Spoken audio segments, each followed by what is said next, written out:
los avances de gran impacto, de gran envergadura, de una fortaleza institucional incuestionable, que revela cómo el Estado venezolano, a través del Ministerio Público y del sistema de justicia, le da prioridad, yo diría extrema, de altísimo nivel, a todos aquellos casos que lamentablemente en algún momento pudieran involucrar a funcionarios policiales o militares en violaciones a derechos humanos. Y lo digo porque a partir de nuestra llegada al Ministerio Público en agosto del año 2017, se le ha dado a esta materia un vuelco realmente orgánico, estructural, que obviamente aleja esta gestión nuestra de la actuación pasada, que a pesar de que la prófuga de la justicia, que fue fiscal general de la República en mala hora, hecho luego de su huida del país una especie de propaganda en relación a esta materia, la realidad es que cuando ella estuvo en funciones en este Ministerio Público, la mayoría de los casos durmieron el sueño de los justos. Archivos fiscales, total, investigaciones sin ningún tipo de diligencias, obviamente una cifra totalmente irrisoria, ínfima, de imputaciones, acusaciones y obviamente mucho más ínfima aún en condenas. Obviamente que nosotros hemos hecho un esfuerzo sin precedentes en el país, yo diría inédito, para que no quede duda que ningún funcionario policial o militar, en caso de cometer cualquier tipo de abuso, sea una detención arbitraria, sea la ejecución de malos tratos o crueles, inhumanos y degradantes,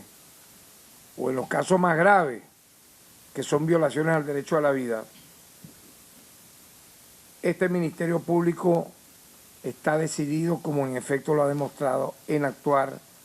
con todo el peso de la ley. Y yo creo que las estadísticas en estos temas, las cifras, con expedientes, con nombres, con apellidos, en el sistema nuestro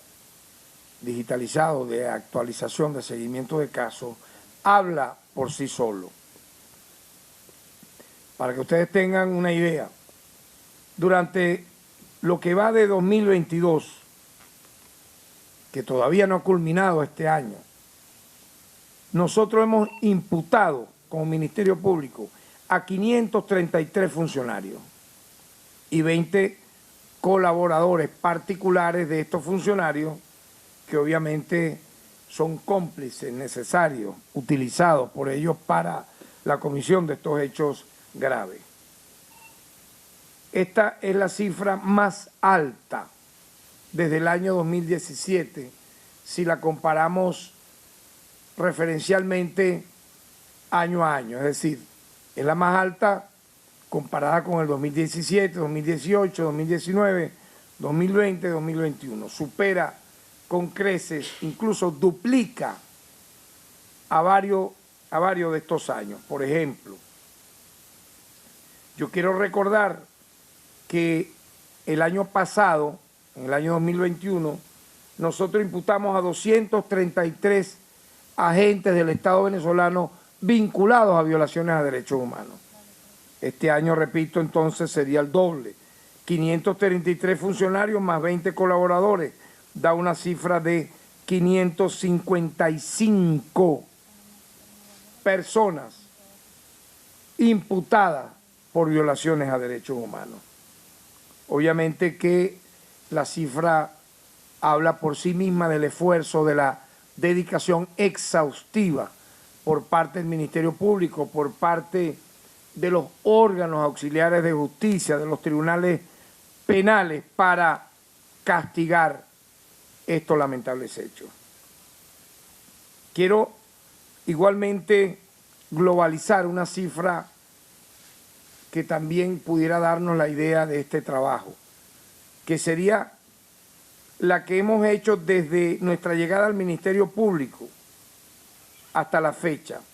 Nosotros hemos imputado a 1.403 funcionarios y 60 colaboradores para un total de 1.463 personas. Repito, 1.463 personas imputadas a partir de agosto del año 2017 por cometer abusos y violaciones a los derechos humanos. Durante el año 2022, además, han sido acusados 398 funcionarios. Ya estamos hablando de un nivel de avance en función a lo previo. Previo a una acusación en la imputación, posterior a la imputación, viene de haber elementos de convicción para ello. La acusación, en tal sentido, son 398 funcionarios acusados, más 34 civiles colaboradores, para un gran total de 432 acusados por cometer violaciones a derechos humanos, la que es también la cifra más alta desde nuestra llegada al Ministerio Público. Estoy hablando del año 2022, o sea, esta cifra que acabo de decir es del 2022. Ahora, a partir del año 2017, se han acusado a 1.546 funcionarios. Repito, a partir del año 2017 se han acusado a 1.546 funcionarios y 81 civiles, para un total de 1.627 acusados. Con respecto a los funcionarios privados de libertad, en lo que va de año, es decir, en este año 2022, han sido detenidos 181 funcionarios y 8 civiles por violaciones a los derechos humanos, solamente en este año que no ha culminado. Ahora, desde el año 2017, la cifra de privados de libertad alcanza a 769 funcionarios y 39 civiles, para un total de 808 personas. Son, yo diría, cifras contundentes, muy reveladoras, que hablan de un trabajo diario, sistemático, en tiempo real, donde cada acción lamentable en materia de violación a derechos humanos ha tenido una reacción por parte del Ministerio Público. Y hay una cifra sumamente, también yo diría, trascendente, que es la cifra de condenados, es decir,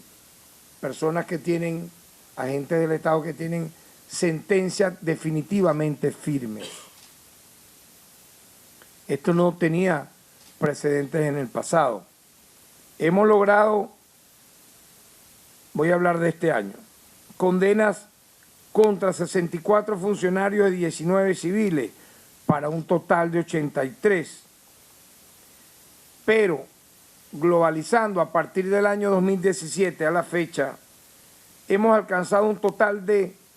358 personas condenadas con sentencia definitivamente firme por haber violado derechos humanos a ciudadanos y ciudadanas de nuestro país, destacando que de las mismas 261 de estas personas son funcionarios o funcionarias. Creo que son cifras incuestionables que revelan trabajo, que revelan diligencias, que revelan investigación, que expresan de manera contundente que muchos de los informes que aparecen cíclicamente de tiempo en tiempo por algunos organismos que no vale la pena mencionar, más bien parecieran ser parte del expediente conocido como lawfare, es decir, guerra legal, el uso totalmente abusivo,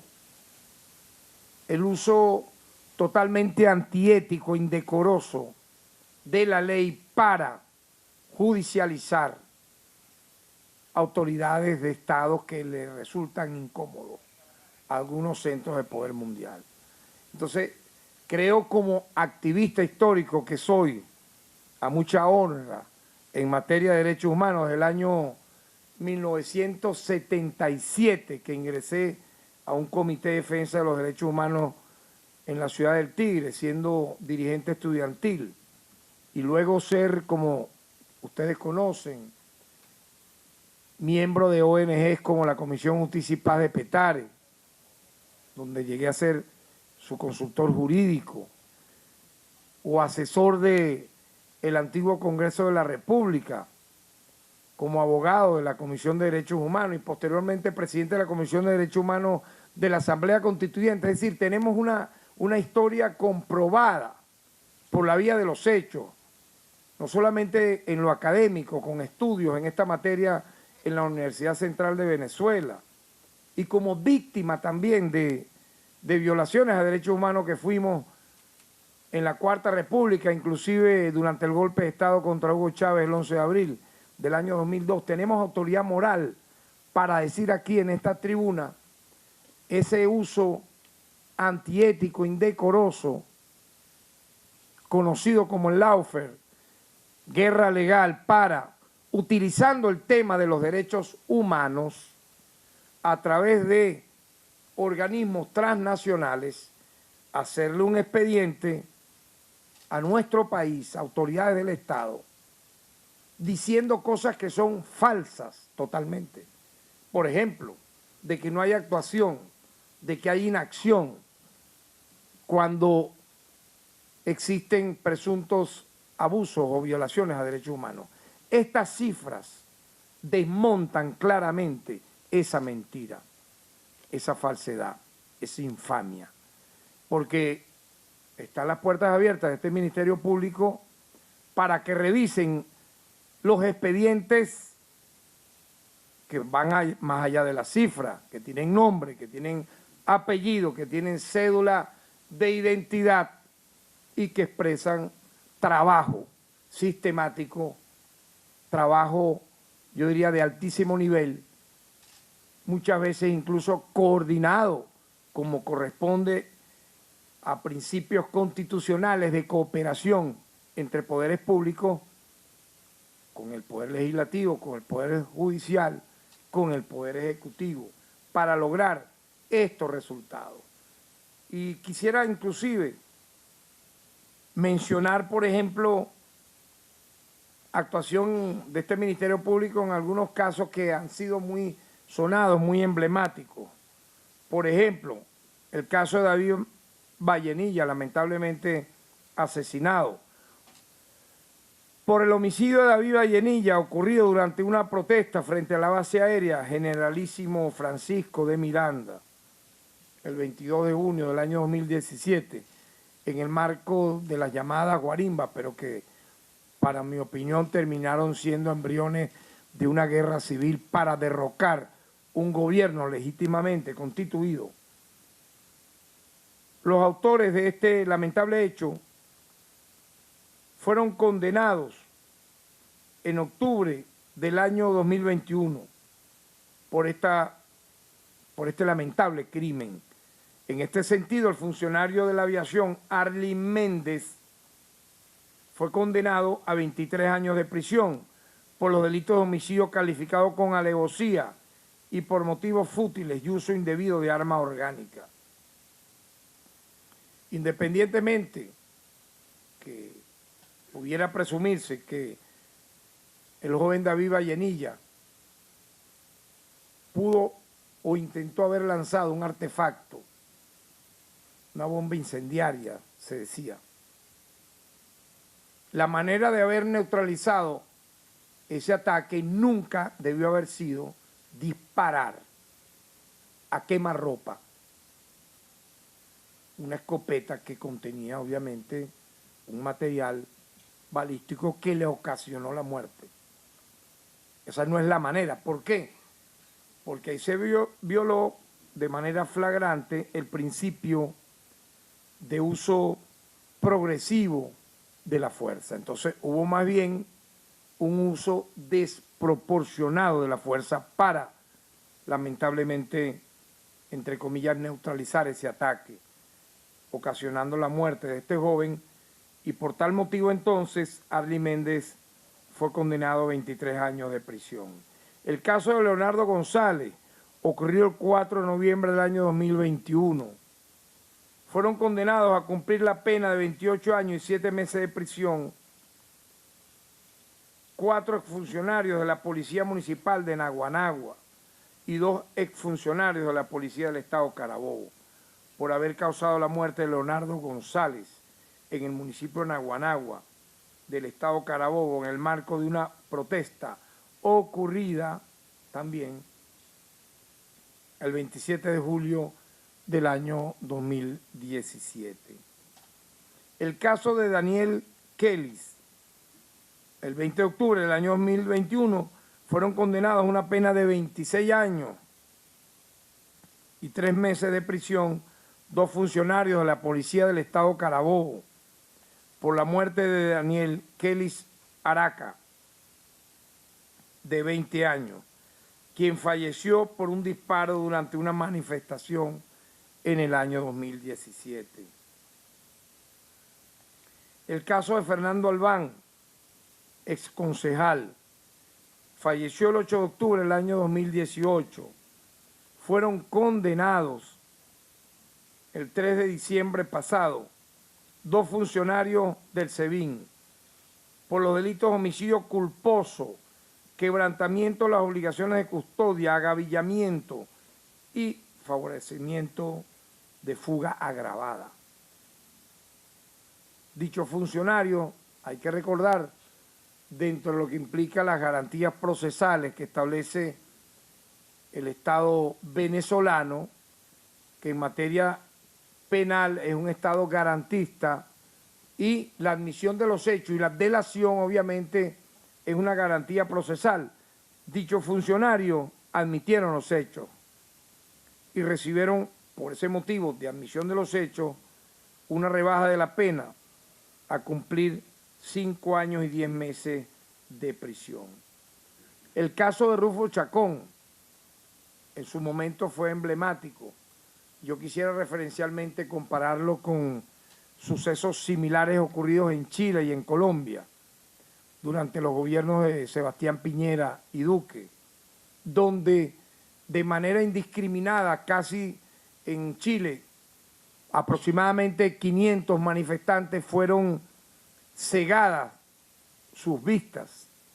quedaron ciegos por disparos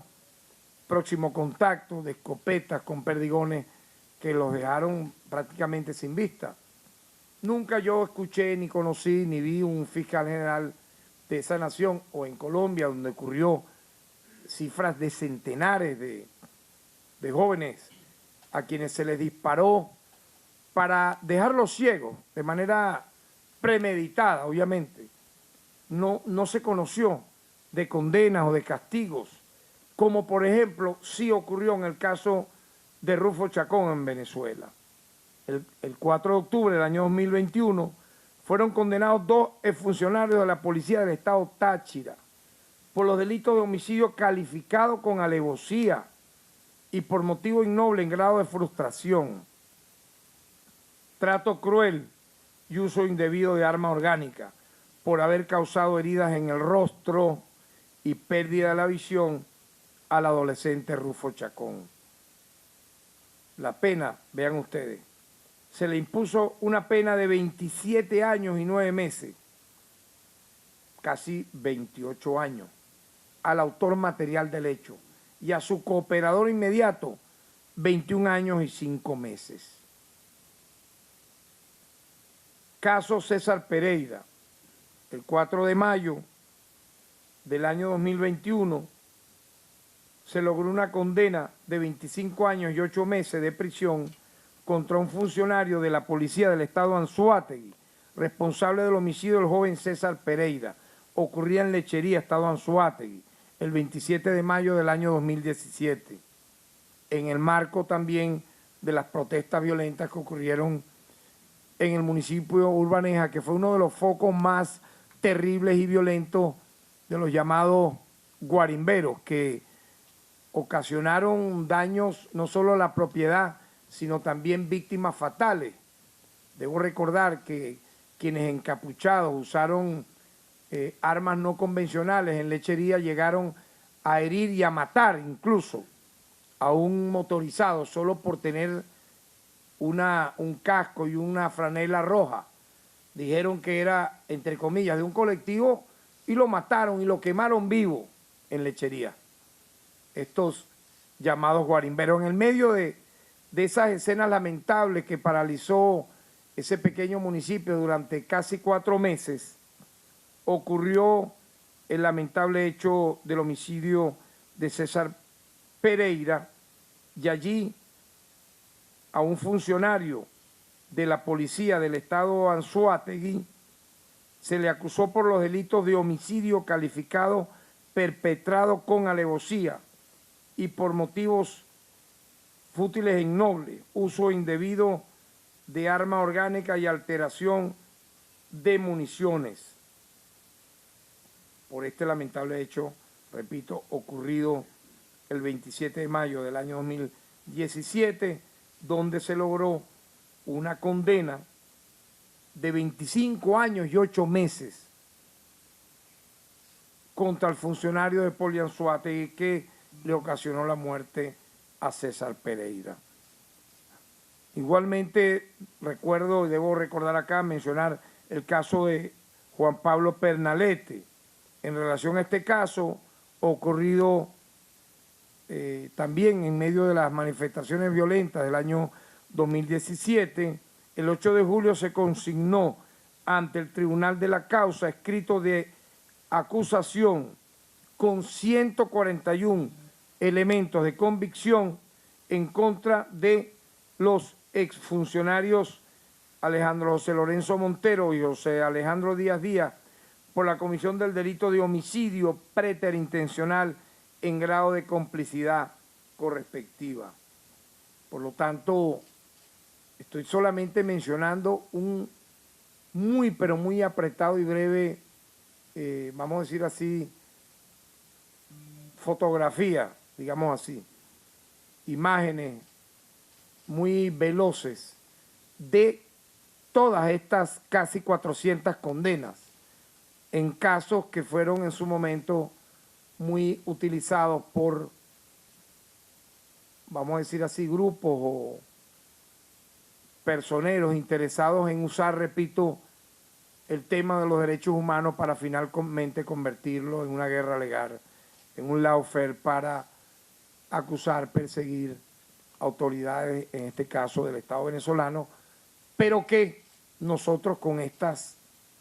respuestas claras y convincentes decimos que no hace falta, no tiene razón ni motivo que algún organismo supranacional investigue en sustitución de las autoridades legítimamente constituidas en Venezuela para investigar, procesar, judicializar a quienes cometan abuso a los derechos humanos. No hace falta. ¿Por qué? Bueno, porque aquí está la actuación inequívoca, fulminante y contundente del Estado venezolano para ello. Quiero recordar también que nosotros hemos creado una oficina de atención a la víctima. Esta oficina de atención a la víctima en materia, obviamente, de derechos humanos, inició actividades atendiendo a 2.619 ciudadanos, de los cuales 1.325 denunciaron presuntas violaciones a sus derechos humanos, 1.294 recibieron orientaciones jurídicas y remisiones a otros entes. Con esta oficina nosotros logramos la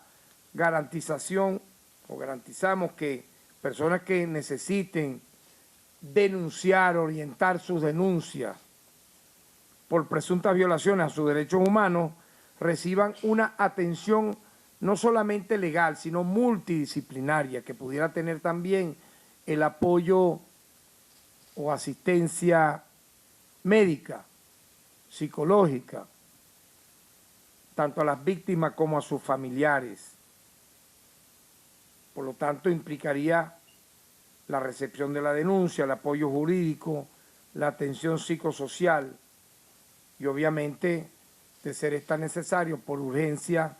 el otorgamiento de medidas de protección. Quiero destacar de forma muy simbólica y de forma muy representativa el diálogo permanente que el Estado venezolano y el Ministerio Público ha mantenido con la Oficina del Alto Comisionado de las Naciones Unidas para los Derechos Humanos. Queremos reafirmar pues la voluntad de continuar ese diálogo, de mantener esa coordinación en el sentido de construir una interrelación genuina, ética, que responda a la verdad y a la justicia con instancias internacionales, tal como se ha hecho con la Oficina del Alto Comisionado de las Naciones Unidas para los Derechos Humanos. Hemos recibido de esta oficina directamente denuncias sobre casos puntuales que han producido resultados, inclusive, aparte de las reuniones donde he participado de manera personal con dichos miembros y nuestros directores, dichos funcionarios han hecho inspecciones a centros de detención y de reclusión y se caen todas esas bajezas, todos esos falsos positivos donde se ha querido inventar películas de terror hablando de cualquier cantidad, yo diría, de fábulas, muchas veces todas, yo diría casi todas, premeditadas para hacer daño, para darle avance a esa guerra legal contra el Estado venezolano. Porque si estos funcionarios adscritos nada más y nada menos que a la Oficina del Alto Comisionado de la ONU, han visitado lo que ellos han querido visitar, han pedido ir, por ejemplo, al DIGESIN, han ido al DIGESIN, han querido ir al SEBIN, han ido al SEBIN, han querido ir al 6CPC, a la PNB, han ido y se han entrevistado con quienes ellos han, vamos a decir, solicitado conversar. Y eso reposa en los informes y en los expedientes de Naciones Unidas. Por lo tanto, yo quisiera expresar que en su propio informe, en varias oportunidades, la alta comisionada ha destacado los resultados de las investigaciones realizadas por este Ministerio Público. Eso consta y ustedes pueden chequearlo a partir, repito, del año 2017 a la fecha. Ellos allí han anotado, han tomado nota de las acusaciones y las condenas obtenidas contra funcionarios que han cometido violaciones a los derechos humanos. Yo quiero también referir que esta oficina ha destacado que para el año 2021 se otorgaron unas 55.000 medidas alternativas a la detención, de las cuales 162 fueron por razones humanitarias. La alta comisionada también celebra la creación dentro del Ministerio Público de una fiscalía especializada en protección a la diversidad de género y destaca que la República Bolivariana de Venezuela ha adoptado medidas para el fortalecimiento del Estado de Derecho, incluyendo la adopción de medidas legislativas en el Código Orgánico Procesal Penal destinadas a reducir el retraso procesal en los procedimientos judiciales, que ha abordado la detención preventiva y prolongada y el hacinamiento en los centros de detención, y que se ha avanzado en la reforma de los policías. O sea, esto está escrito y ustedes pueden verlo en el informe de la alta comisionada para los Derechos Humanos de Naciones Unidas. Ahora bien, extrañamente, no voy a decir que todos los medios de comunicación, pero una gran parte de los medios de comunicación, esto que yo estoy acá difundiendo, lo silencian. Ahora yo digo, ¿por qué? Si hay una libertad de expresión y de información y hay un derecho humano a informar y a comunicar, ¿por qué esto que yo estoy aquí describiendo en detalle, que no es la primera vez que lo hago, queda simplemente relegado? ¿Por qué no es noticia? ¿O por qué no la convierten en noticia? Porque esta verdad duele, obviamente, a algunos propagandistas que les gustaría más bien que en vez de todo esto que yo he mencionado, hubiese más bien impunidad, que era lo que existía en el pasado, la década de los 60, 70, 80, 90. Impunidad absoluta y total en relación, por ejemplo, a las masacres ocurridas, a todas las que ocurrieron, pero particularmente la de Yumare, el Amparo, el Caracazo, Cantaura. Nosotros hemos tenido que reabrir esos casos. Dígame de las desapariciones forzadas ocurridas en la llamada guerra contra insurgencia entre los años 60 y 69, inclusive también durante el primer periodo de Rafael Caldera. Nosotros hemos manejado cifras, los activistas de derechos humanos de la época, de hace 30, casi 40 años atrás, de que en ese periodo hubo nada más y nada menos que 5.000 ejecuciones extrajudiciales producto de motivaciones políticas. Aproximadamente 3.000 venezolanos y venezolanas que fueron desaparecidos de manera forzada antes que ocurriese eso en las dictaduras del Cono Sur, porque ocurrieron, repito, en los años 60. Pero luego se replicaron en el Cono Sur, la dictadura de Videla, Stroessner, Somoza, etc. 3.000, entre ellos destaca la fallida desaparición forzada de Alberto Lovera, que fue previamente torturado, su cuerpo lanzado desde un helicóptero al mar y apareció en las orillas de una playa de Lechería, estado Anzoátegui, brutalmente masacrado. Los asesinatos selectivos de grandes líderes que pudieron haber cambiado la historia del país en su momento, como por ejemplo Fabricio Ojeda, asesinado bajo torturas el 21 de junio de 1966. Convirtieron ese hecho gravísimo de quien fue presidente de la Junta Patriótica que derrocó a Pérez Jiménez, un símbolo de la resistencia antidictatorial, y el diputado que más votos sacó en las elecciones al Congreso en el año 59, donde gana la presidencia Rómulo Betancourt. A pesar de todo eso, a Fabricio Ojeda no le respetaron su vida, pudieron haberlo procesado en caso de que hubiese elementos de convicción para procesarlo, pero prefirieron matarlo, lo ahorcaron y simularon un falso suicidio. Y como él, las desapariciones de Alejandro Tejero Cuenca y de miles, como dije, de ciudadanos de la época. Allí no había organismo internacional que velara por los derechos humanos de los venezolanos y las venezolanas, a pesar de que ya estaba firmada la Declaración Universal de los Derechos Humanos en la década de los años 40 del siglo pasado. Todos esos asesinatos quedaron impunes. Y nosotros que pateábamos tribunales y fiscalía, me acuerdo la sede central del Ministerio Público se llamaba Fiscalía General de la República, quedaba en la esquina de Ferranquín. Eso era simplemente un trabajo fallido, perder el tiempo, porque los fiscales te trataban como si fuesen el brazo jurídico del aparato represivo del Estado, a toda denuncia de violaciones a derechos humanos, a pesar de que fuesen entregadas soportes tremendos de asesinos, de masacradores, de venezolanos y venezolanas de la época. Por lo tanto, estas cosas tienen que conocerse, tienen que difundirse. Así pudiera haber incomodidad en quienes quieran escuchar estas verdades, que en Venezuela se persigue y se castiga las violaciones a derechos humanos, se previene también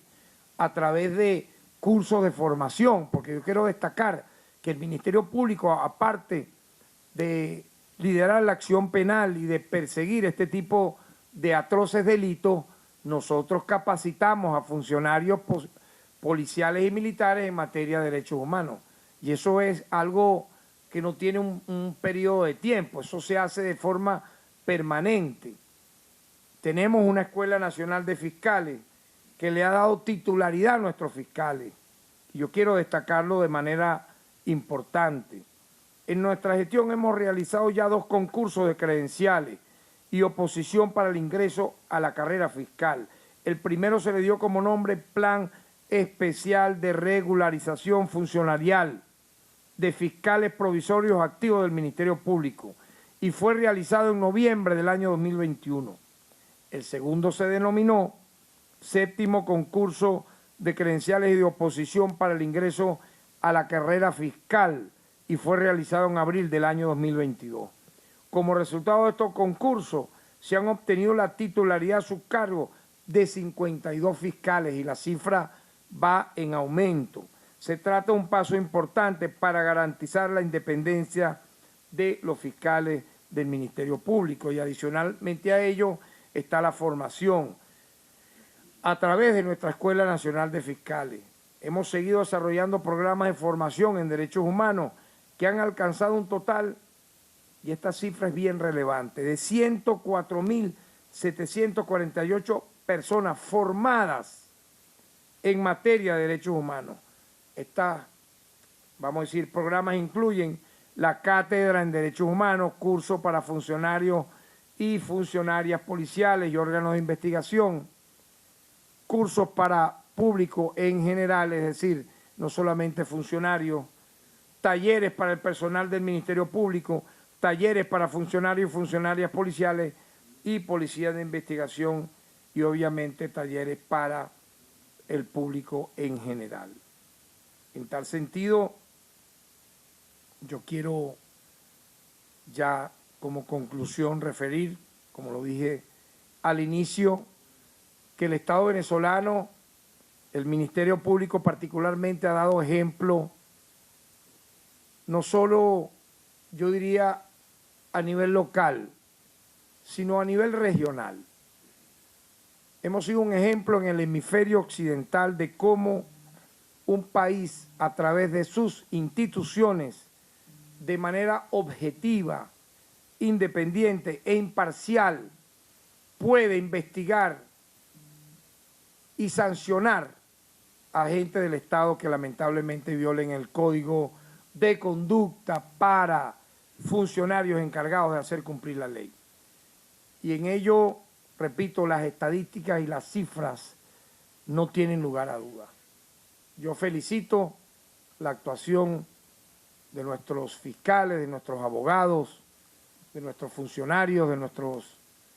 directores encargados en esta materia, de los órganos auxiliares de justicia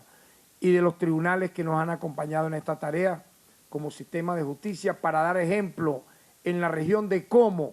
de manera independiente en nuestro país, sin que haya, repito,